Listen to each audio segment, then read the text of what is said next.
Hello everyone! This is our grade 8 health lesson for today, and our topic is gender and human sexuality.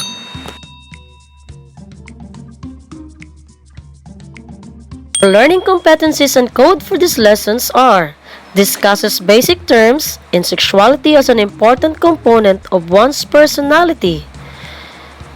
Number 2, explains the dimensions of human sexuality. Our objectives for these lessons are: letter A, define basic terms in sexuality such as sex, sexuality, gender, and etc. Letter B, show appreciation to sexuality by writing a reflection as an important component of one's personality. And the last one, letter C, draw the basic symbols that describe gender and sexuality.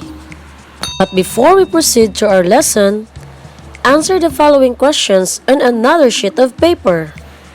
Here's your first assessment question. Number 1. What is the biological basis of being male or female? Letter A, androgyny. B, gender. C, sex. Or D, sexuality. Number 2. Which of the following illustrates gender? Letter A, Laika loves to sing and act. Letter B, Krisha has a positive body figure. Letter C, Ricky has a crush on Mary. And letter D, Naya does not shout in public. Number 3 question. It refers to femininity or masculinity of a person's role and behavior. A, androgyny. B, gender. C, sex. D, sexuality. Number 4.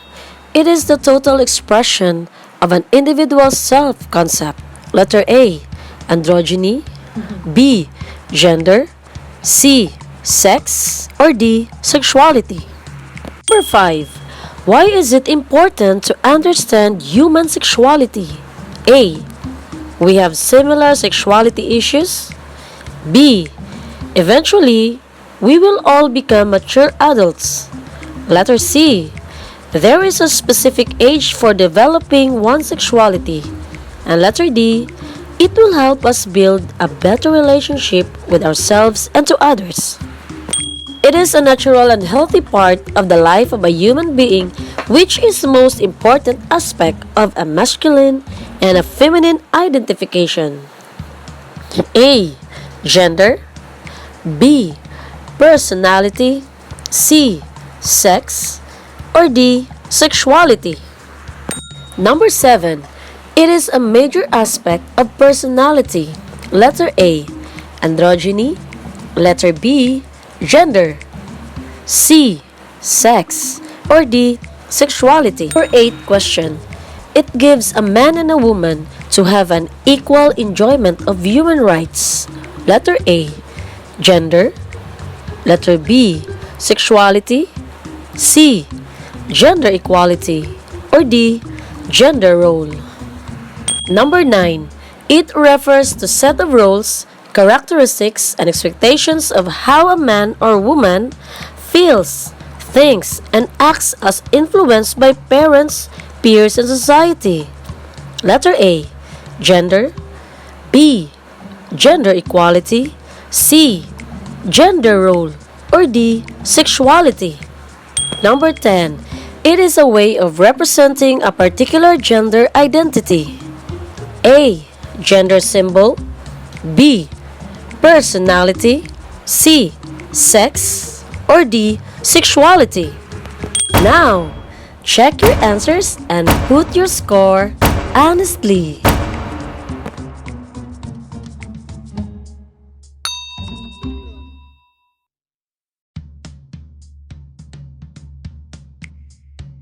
So, how was the result of your pre-assessment test? Anyway, we will still discuss that for today. Hope you watch and listen attentively. Another drill. I want you to analyze the following statement. I want you to draw a happy face if you agree with the statement and a sad face if you disagree.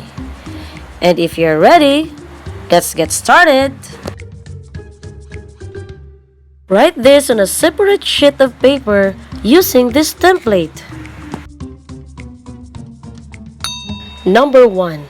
Teaching job is only for women. Agree or disagree? Number 2. Men have no right to cry in public. Do you agree or disagree? Number 3.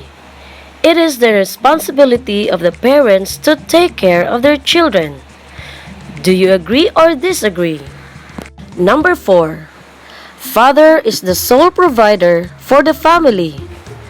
Do you agree or disagree? And the last statement is, it is not the sole responsibility of the mother to attend the PTA meetings in school. Do you agree or disagree? Now, check your answers.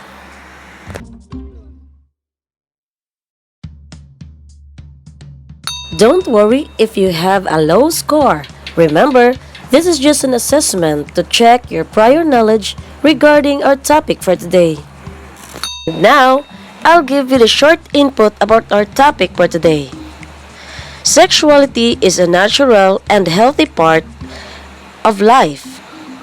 It is everything about being a male or a female. It's the most important aspect, a masculine or feminine identification. Sexuality involves the name given at birth, the toys played with, the clothes worn, the friends played with, and the roles and responsibilities at home. Sexuality is an integral part of what we do and who we are. It is the way or which we experience and express ourselves as sexual belongs. It is the total expression of an individual's self-concept. Now let's have this personality check. All you have to do is to read the following statement and put yes or no. Put this in your activity sheet following this template. This is a personality check on how you describe yourself. First statement, I show respect and affection for others. Number 2, I choose friends who share the same interest. Number 3, I find it easy to relax and express my feelings. Number 4, I idolize peers and media roles personalities as sources for standards of behavior, dress, and style. And the last one, number 5, I get along well with other people. After answering all of the statement, I have a follow-up question. What is the best way to improve your personality? Still write your answer on the activity sheet. And for your activity 2, Who Am I? Read this poem and analyze how the author expresses herself. Copy this in your activity sheet.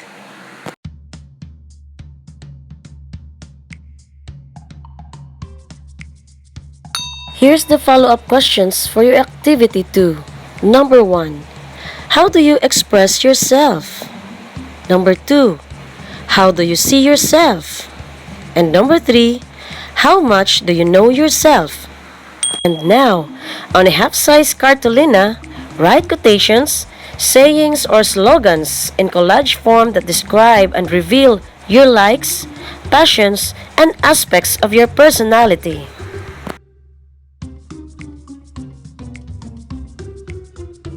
And so now, let's proceed with our lesson for today. Sexuality is an essential part of what we do and who we are. It is the way in which we experience and express ourselves as human beings. It is the entire expression of an individual's self-concept. Sexuality involves the physical, mental, social, emotional, and ethical aspects of one's personality. Sexuality is a natural and healthy part of life. It is everything about being a male or female. It's the most important aspect in masculine or feminine identification, and it involves the name given at birth, the toys played with, the garments worn, the bodies played with, the roles and responsibilities at home. Sexuality provides a sense of self-worth when sexual understanding is positive. Here's the different dimensions of sexuality.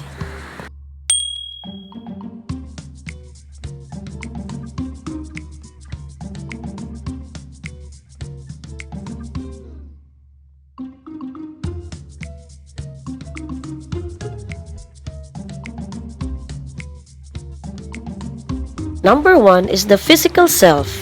It is the way you look as a man or a woman. Number two, mental self. It is the way you think as a man or a woman. Number three, social self. It is the way you interact with others. Number four, emotional self. It is the way you feel about yourself and to others.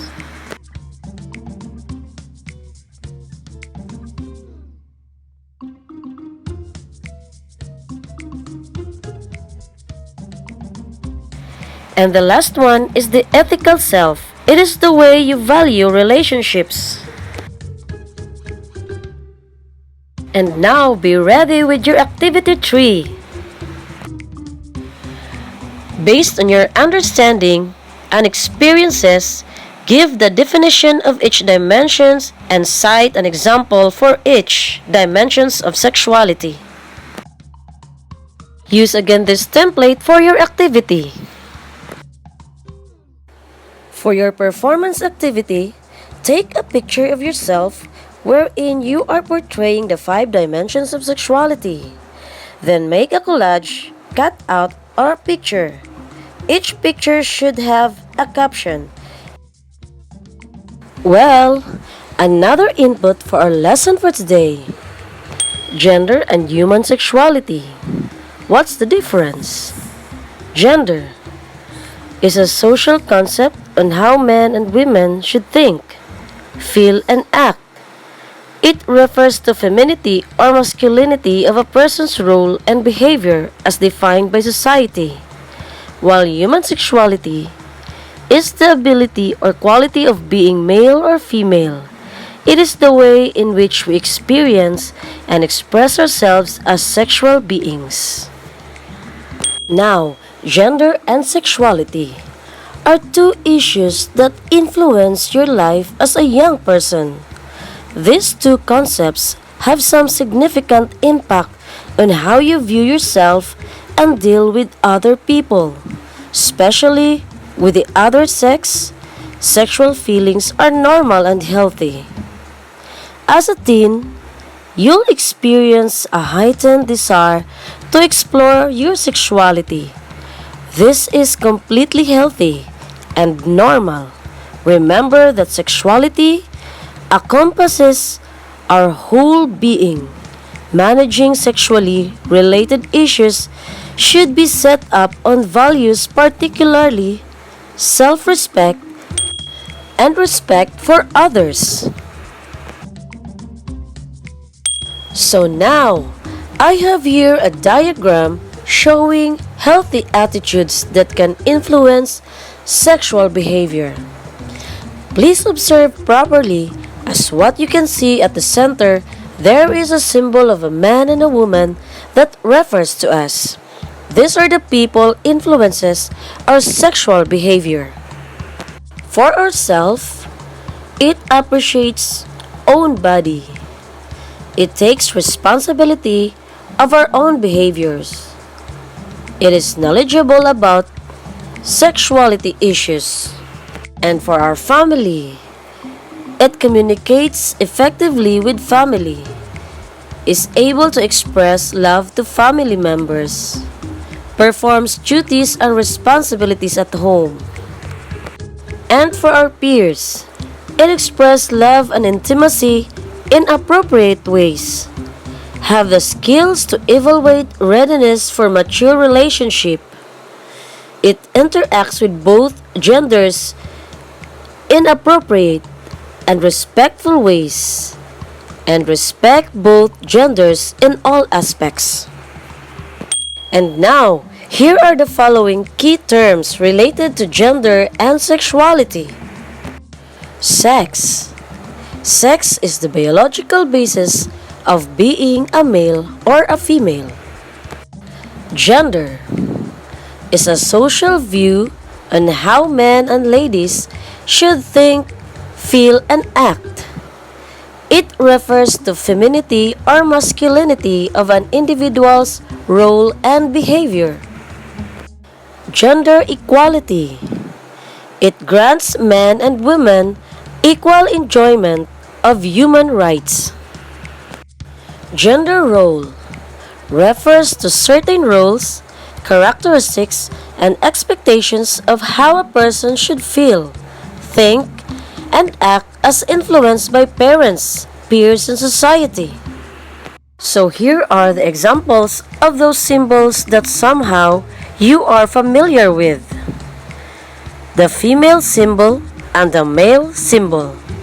These symbols can be found at the restrooms. And now, I'm glad that you are listening to our discussion. At this point, let's have another activity. A status symbol.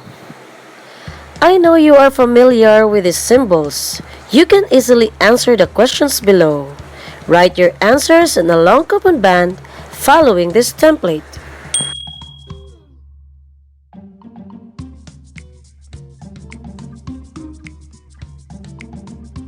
Now let's proceed to our activity 5, gender identity.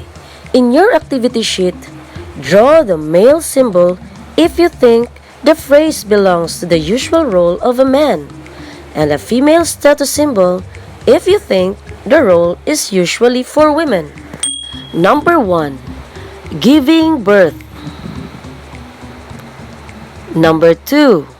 Making a living. Number 3. Fixing the broken faucet. Number 4. Doing household chores. And number 5. Helping the children with their homework. So now, does knowing your gender and gender role help you in shaping your personality today? Why is it important to know our gender role based on our sex and gender? What are the roles of a male and a female at home? Now, you have your idea on how to identify our gender role. For your activity 6, write this again in your activity sheet following our template. Number 1. What can you say about the following? A. Sexuality. B. Gender equality. C. Gender role. Number 2 question. Is gender equality important in terms of roles at home? If yes, why? If no, why not? Number 3. Why is it that sexuality is an important component of one's personality? And now that we're done with our activities, I hope you're learning a lot from our lesson today. Learners, bye-bye, and I hope our lesson for today will help improve your personality.